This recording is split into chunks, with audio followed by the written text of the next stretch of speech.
Hi everyone, my name is Jordan Kidwell, and this is my final prototype of my board game Stickman Battle Royale.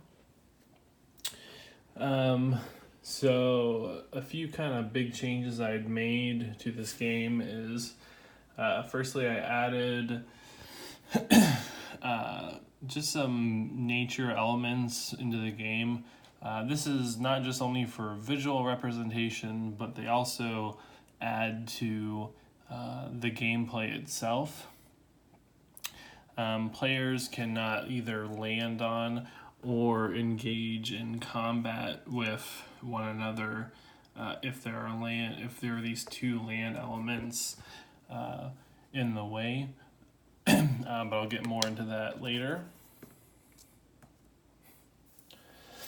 The other big change I made was the starting spawn location. So they used to be on this side of each quadrant on grids 4 and 5, but now I just decided to move them to the corner. I think that this helps with kind of the longevity of the game in terms of making players having to travel a little bit farther to get to one another. And also just kind of gives them less options in terms of, where they can start. I just also think it kind of looks better too, just having one spawn location versus a choice of two within a quadrant. But to start, the rules are still the same, so let me explain that. I'm going to pretend that there's a total of 4 people playing, including myself. Each person rolls a 6-sided die. Oop. Sorry about that. And then the person with the highest roll goes first. So the person here who rolled a 6, I'm going to pretend is me.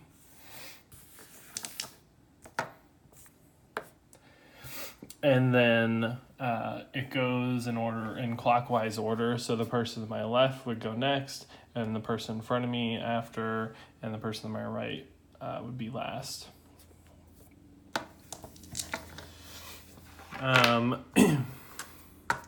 So now that we've established the turn order, the next thing for me to do would be to choose my spawn location. Choose my character. And I'm going to go with the blue paladin, and then also choose my spawn location, which is going to be down here. And then next, the person to my left would go, and I'm going to have them play as the yellow mage, and they're going to spawn here. And then next, the red paladin is going to go there, and then the green ranger is going to start down here. So the next thing for player 1 to do, which is me, they're going to draw 5 cards. And actually, each player is going to start with 5 cards. So I've drawn my 5 cards, and now my turn begins. So then the next thing I'm going to do is draw my 6th card, which is going to be another attack added to my pile. And then you're not supposed to show these cards to other players, but for the sake of demonstration, just have them all laid out here. And then once I've drawn my card, I then roll a movement die, which is a single 6-sided die. And let me do a different roll. And this gives me the ability to move 3 spaces. So I can move in an up, down, left, right movement. So I'm going to move him 1, 2, 3.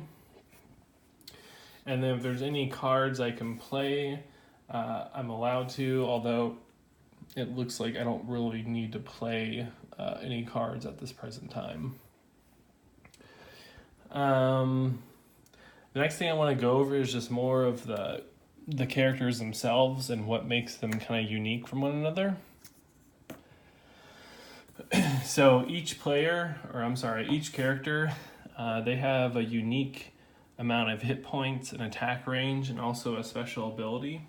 So the blue paladin, for instance, he has a total of Blue Knight has a total of 15 hit points, an attack range of 1, and a special ability of double damage. So what the double damage lets him do is he's able to roll 2 of the attack die at once. So let's say he is facing the yellow mage here. He's able to take 2 of the attack die and he rolls a 6, which means the yellow mage takes a damage of 6 hit points. Okay. And since we're talking about the yellow mage, let's go over him next. The yellow mage has 12 hit points, an attack range of 3, and a special ability of Wind Gust. So what that means is that the yellow mage can attack within an attack range of 3 spaces. So 1, 2, 3. This is a legitimate attack, meaning it can be done. So what he'll do is he'll play his attack card, roll a single attack die, and then the Blue Knight will lose 1 hit point. It's important to note also that each of the characters, each player has to track the amount of hit points that they have. You can regain hit points by using, say, a potion, which gives you 3 hit points. But that's explained later in the item description, loot card descriptions, and so on and so forth. I'm going to keep going here. So the Green Ranger, he has an attack range of 6, meaning that he can attack a player within 6 spaces. So if we take a look here, the Green Ranger is 1, 2, 3, 4 spaces away from the Red Paladin, which means it's a valid attack.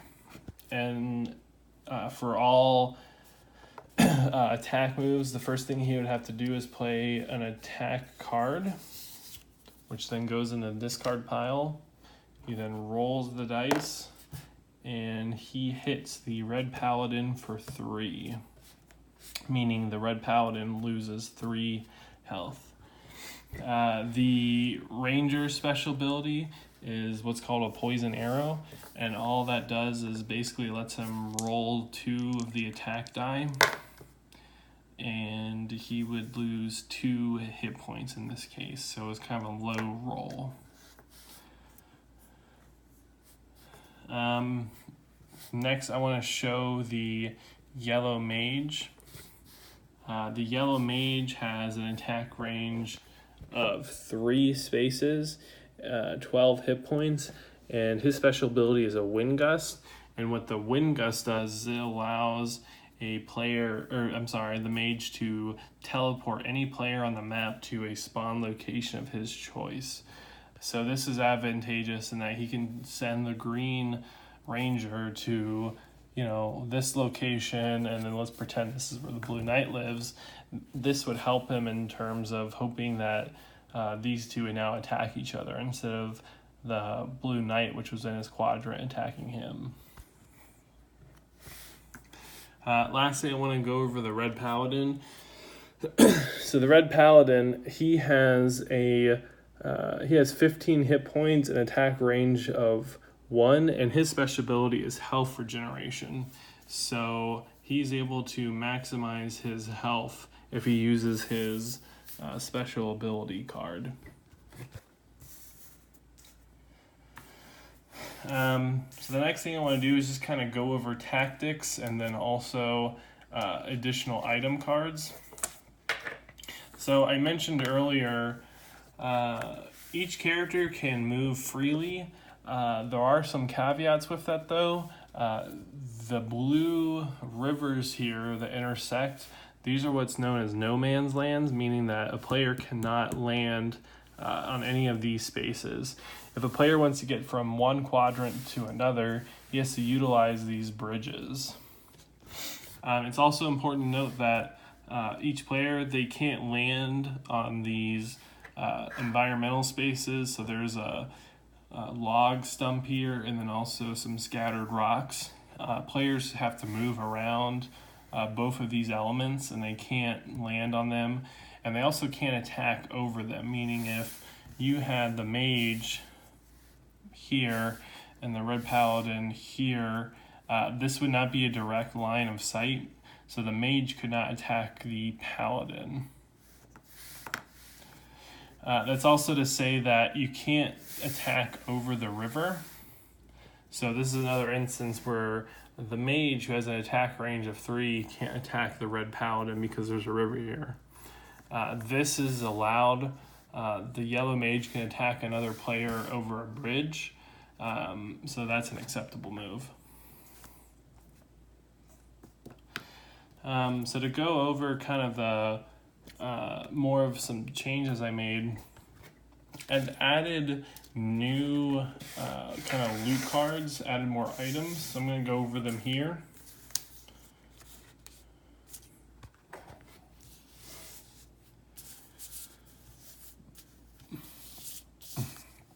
So the first two I want to go over are the bomb card and the repair card. Now what the bomb card does is it allows for a bridge to be blown up, and the bridge, if a player plays a bomb card, the bridge becomes disabled and a player cannot travel over across the bridge. That is to say, unless a player uses a repair card, in which that means this bridge is repaired and players can travel to and from.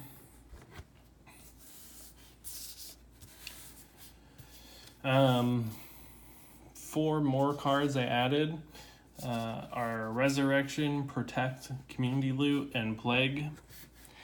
The Plague card, if a player draws this card, he instantly loses 3 hit points no matter what. So you don't want to draw this card. Community Loot, what this does is you're able to draw 4 cards from the loot deck, and the player who draws them chooses first which card he or she wants, and then it goes in clockwise order. So let's say I drew the community card, I play it, I would then draw 4 cards, pick which one I want, and then the player to my left would go, a player in front of me, player to my right.